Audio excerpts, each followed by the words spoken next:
And now it is my pleasure to turn our virtual pulpit over to Dr. Keck. Okay, thank you. Thank you so much for welcoming me. And I very much appreciate this opportunity to be with you all. I very much enjoyed the time we were able to be together in person. And it's great to come back and to be with you and to talk about the topic I really enjoy quite a bit in terms of Dungeons and Dragons. And I want to especially appreciate all the good work that Tracy's been doing for this. It's a fantastic set of slides and images and intro. And just, I think you encapsulate so well the fun, the adventure, why so many people find this meaningful. So thank you all. Thank you very much. I'm gonna try and first of all, everyone hear me okay? Assume that's okay. Good, looking good. Okay. So I'm going to work with this. So normally when I when I do a meditation, I try to just be clear about what are some sort of expectations and stuff. Normally I say it's okay to fall asleep if I'm preaching or something, because if you need rest, go ahead. Given that we're zooming from different locations, I think a good house rule would be if a pet comes into onto the screen, like I think Rowan, you had Garcia with you. I've got Milo, our pit bull puppy is at my feet. I think a rule ought to be if a furry one comes through, like one of the ones you're going to be for the blessing that you're going to be having, perfectly okay to be distracted, and perfectly okay for everyone to stop listening to whatever I'm saying and say, "Oh, so cute." Milo right now is sleeping. He was trying to chew the box that had my Dungeons and Dragons books in them, so right now he seems okay. But if we have a Milo moment, we'll let you know. Yep. I think Karen and I got Milo we got about a year ago, right around the time that I came out to you all. And he's a pit lab or a pit mix. And we were thinking about getting a dog at the time. We tell you whatever we want. We don't want a puppy, don't want a pit, but anything, of course, what do we end up with but a pit puppy? So the universe gives you the humor and what you really need. And he's a delight, a bit crazy, but he's a delight. So it's just, I think that sort of enjoyment of things. If you got a pet interrupting, go right ahead. So I'd like to start today, and I hope this is okay. I'm going to go into, I can see my screen and then see the Zoom on the corner. And I'd like to start with a scene from a movie.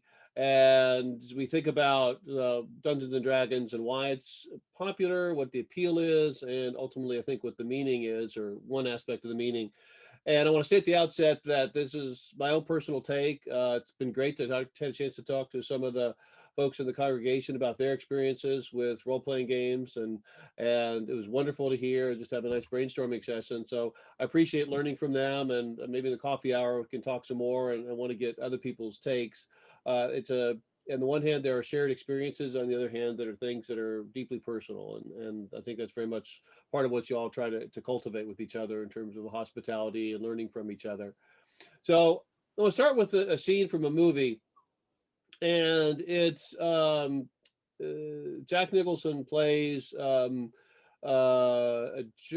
he's pretty much a jerk at this point in the movie. Movie's called "Is It Good as It Gets," and he's selfish, he's obnoxious, all he does is think to himself. And at one point he kind of barges his way into his therapist's office and then tries to get some help and then leaves. And as he's leaving, he sees all the other people in the waiting room, and he kind of looks around and goes, what if this is as good as it gets?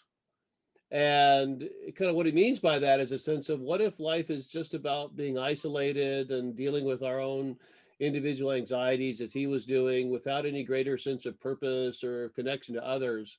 And I've always just remembered that moment as sort of a stark reminder of some of the challenges of where we are in the modern world. We have great gadgets, lots of fun things, but do we have connection? Do we have meaning? And do we have purpose? And I think that sort of moment is, what if all the tech and all the material benefits really don't make as much of a difference? So I want to start with that as a question. The Appreciate very much the entry and overview of Dungeons and Dragons, and it sounds like, as I was listening ahead of time, some people are familiar, some people not so familiar. And again, this is my take on it, and sort of building on some of those images. what's really amazing is you get to enter into a different world, generally a pre-modern world, one with swordplay, magic, sometimes real demons, lots of strange creatures. And it's, first of all, just interesting and fascinating.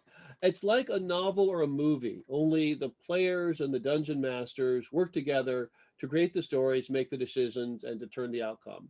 So think about the fantasy series you might have enjoyed, like Lord of the Rings or Star Wars or Harry Potter.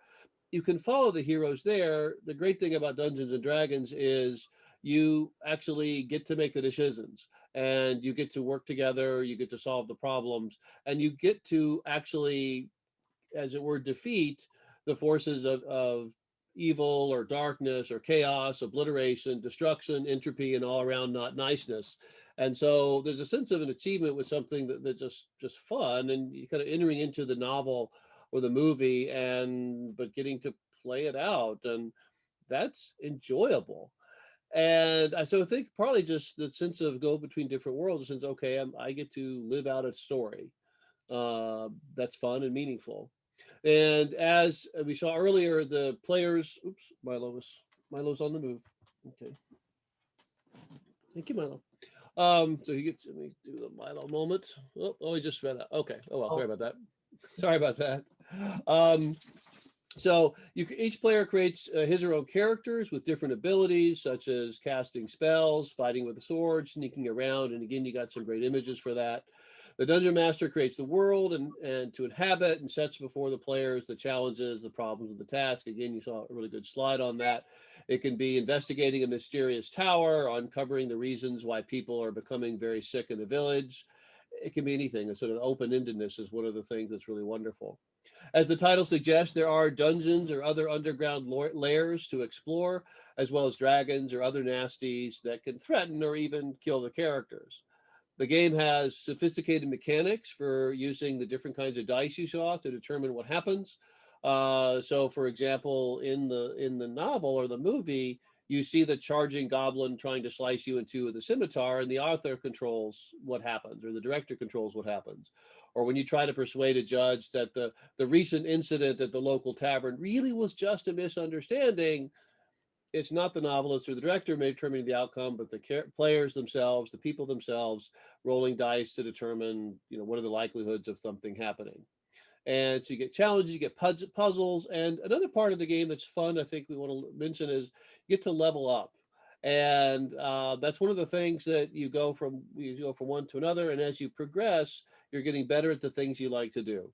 And if we stop and think about that for a moment, how many of us feel stuck where we are, like we're not making much progress, whether it's at work or something we enjoy doing on our own, like music, or some aspect of a friendship or something, where we kind of plateau and just not getting any better. And it's actually fun to be in a world, in a setting where working together with others, you can experience progress and get better, stronger, more skilled. And so as we enter into, first step of appreciation and listening and learning, I think that's one part I want to lift up for us. That is there's this larger world of simple enjoyment that meets some basic human needs. So in the setting, we get together. Each of us would have a different role to play, whether it's someone who's a fighter, someone who's a healer, someone who's casting fireballs, someone who's picking locks, all that fun stuff. We each have our roles. And so I enter into a setting where I have a very specific way to fit in with others to make a contribution to a whole as we're solving a problem. And I probably have a purpose worth striving for. Again, think about daily life. What if this is as good as it gets? Okay, paying bills and binge watching or whatever it is I'm doing. It's kind of exciting to think I live in this structured world where working together we can solve problems, do something useful for others, get better while we're doing it. I remember one campaign setting I was in a number of years during graduate school, and it was a medieval European fantasy setting. And the character I was playing was a knight with an interest in magic and Aristotelian philosophy. He was a Christian lord who was descended from Arabs in Spain, And he was trying to navigate the complexities of Christian-Muslim tensions while also building up a castle for mages in that area. So I had goals with relationships with the meaningful, had a purpose, and had a clear sense of progress. So it really was fun. It's just kind of entering into a good story. We all like a good story, a good novel. Now, I think someone in the we were talking earlier at the beginning, sort of the some of the critiques that people have had about Dungeons and Dragons, and I guess it was in young Sheldon. I guess his mom is really very much opposed to Dungeons and Dragons, and maybe you've heard some of those condemnations about promoting magic or devilry or just wasting time. I've never really worried about those things. The group of friends that we played with back in high school, over half of us ended up getting our PhD or something. So I think we turned out okay. I will say I did get chewed out by my parents on multiple occasions for coming back too late, but on the whole, I think they'll take that trade off. So I take a different approach when I think about Dungeons and Dragons and sort of the value is. And I think we all know that anything can be used to excess. Anything can be, you can do too far. But how about we appreciate the positives and some of the virtues that are being developed, and just giving voice to that. The Think about the basic exercise in the game. You are cooperating towards a goal. And although individual characters may have different goals, such as becoming more powerful or getting more money or helping others in a community, that generally speaking, you're trying to solve problems together. And what a great metaphor for working together in the world. Learning how to deal with conflict within each other. So you may have one player who wants to charge ahead against a band of trolls. Another is being cautious, saying, wait, before we do that, that'll get us all killed. We need to come up with something else. So you got to think through a plan. You got to either work together or deal with the consequences of not working together. And so you're developing decision-making processes. You're learning how to listen to each other.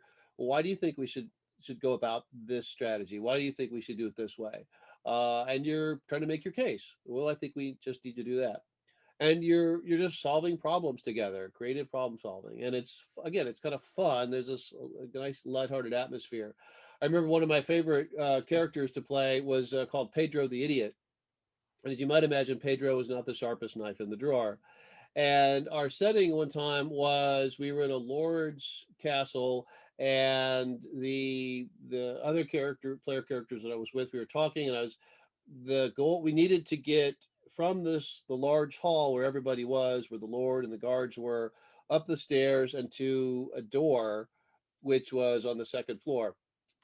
And there's this big discussion of, okay, we gotta get to the door, but how are we going to get there when all these guards are here and all this stuff's going on? And so I was just having some fun, and I figured, okay, why don't I play this out? So Pedro the Idiot was also a hunchback, sort of stereotypical, and so I just started saying, okay, I go from guard to guard. Instead of trying to avoid them, I just go directly up to each one and say, penny to touch humpback, keep good luck, get bad luck away, penny to touch the hunchback, and just kind of went back and forth and back and forth. And the dungeon master responded, yeah, sure, they're just going to ignore you. And so I just kind of walked through the guards one by one, went up the stairs and got to the door. So I'd achieved the goal of getting to the door at his way of thinking. But then I realized, wait a minute, Pedro's not the sharpest knife in the drawer.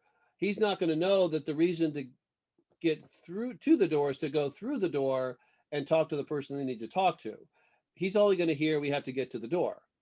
So in that, I said, okay, having done that, he then comes back down the stairs, having done all that work, comes back, talks to the group and says, hey, see, it's real easy.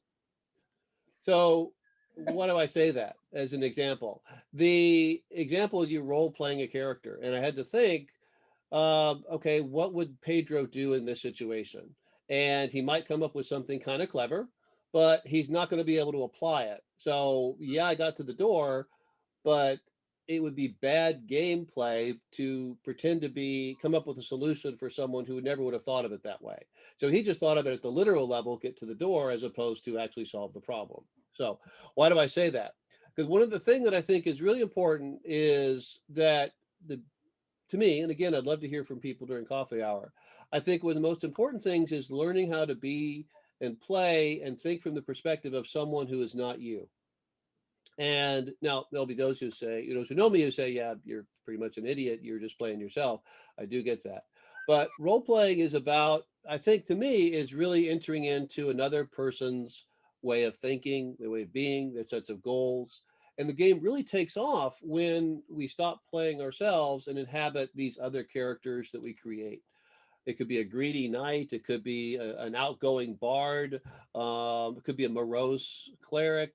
But it's so important to learn how to do that. And it took me a long time to figure this out. I was always terrible at role playing. I'd always just do whatever I thought what I would do, even though the character should be doing something else. And I never really appreciated, well, it took me a while to appreciate that you really need to think, what are that character's motivations? How does he or she think? What is he or she trying to do? Don't just do what you would do. Think of it from another person's point of view. Okay. When we start using that language, I think you can see there's something really deep and profound that starts happening. What would the world look like if we could do that a little bit more for all of us? How could we all be better off if we learn to see things from different people's points of view? And so I think that one of the amazing things is that gives us an opportunity to say, okay, I may or may not be greedy or generous or wise or foolish or thoughtful or kind or a jerk in real life. I may or may not be motivated by religion. I may or may not be motivated by politics. I may or may not be motivated by family. But the character I'm playing is. And I need to think about what that means. And I need to react and respond accordingly. And what ends up happening when I do that? What ends up happening? I end up learning not just about a different set of goals, values, principles, ways to live. I end up learning about myself. Because if I struggle with, I would do this, but this person would do that, I start realizing more about who I am, where I've come from, why I have the beliefs, values, habits, and practices I do. Sometimes in the Christian world, we talk about WWJD. What would Jesus do? And that's another way of thinking about sort of role playing, thinking, well, what would Jesus do? What would that character do? And the idea is again, in that sense, to try to find the right path as the model of Jesus would give for those who follow Jesus. But the same idea applies, is sort of in the language of the Bible, it says to be of the same mind as Jesus. And so that process of being of the same mind helps you figure out what your own mind is and gives you choices. So one of the things that I like to talk about is a very simple strategy for life. And that is the more self-awareness I have, the more choices I have, and the better outcomes I'm likely to have. Okay. Increased self-awareness leads to more choices, better outcomes. So role playing gives me greater self-awareness. I understand myself much better now by the success and failure of entering into different characters, their heads, their ways of thinking. If I have more self-awareness, I can pause before I make a decision or say something or do something, and I increase my range of choices. And I realize I go from what I would do anyway to, is that the right thing to do? Maybe, maybe not. And I'm likely to get better outcomes. So one of the things I think it's so hard to appreciate is just how important it is to enter into really give thought to and inhabit somebody else's life, both to be grow in compassion so that I can understand others who've been through a different set of circumstances. I think a good novel, a good movie will do this for us. But to put that into practice and then live that out in such a way that I am making the decisions and I'm learning about myself. So increased self-awareness, more choices, better outcomes. And that's one of the things I'm so grateful for. So now, like the levels of a dungeon, from Dungeons and Dragons, you go from the first to the second to the third, and that is from the game is simple fun to that meets a good deep need of belonging and identity, to a game that helps us in skills and virtues, to the third level, this development of our self-awareness. And so the long run, as you can see, we go first, second, third, we are leveling up and growing in maturity, hopefully making better decisions. And now, like many good adventures, and you quoted Joseph Campbell earlier, like many good adventures, oops, here we go. We have, there's your Milo moment. First of all, there he is. There we go. So, like many good adventures, you conclude where you began. So, if you think of the Lord of the Rings, the action begins in the Shire and with the hobbits, and it ends at the very end when they all go back. Or if you think about Star Wars, it begins on Tatooine, and after many movies, it concludes on Tatooine. And so we do the same thing. We go back to where we started with that story about as good as it gets. And I would say that Dungeons and Dragons is in many ways as good as it gets. It's about friendship, friends working together to solve common problems, to learn together about who they are, and from that experience, then to grow as persons in real life so that they can be better to help each other, not just when they're rolling dice, but also when one of them is dealing with an illness, one of them is worried about employment, and another one is just in that dark place. So I really appreciate this opportunity to be with you all, and I look forward to further conversation during coffee hour. Thank you.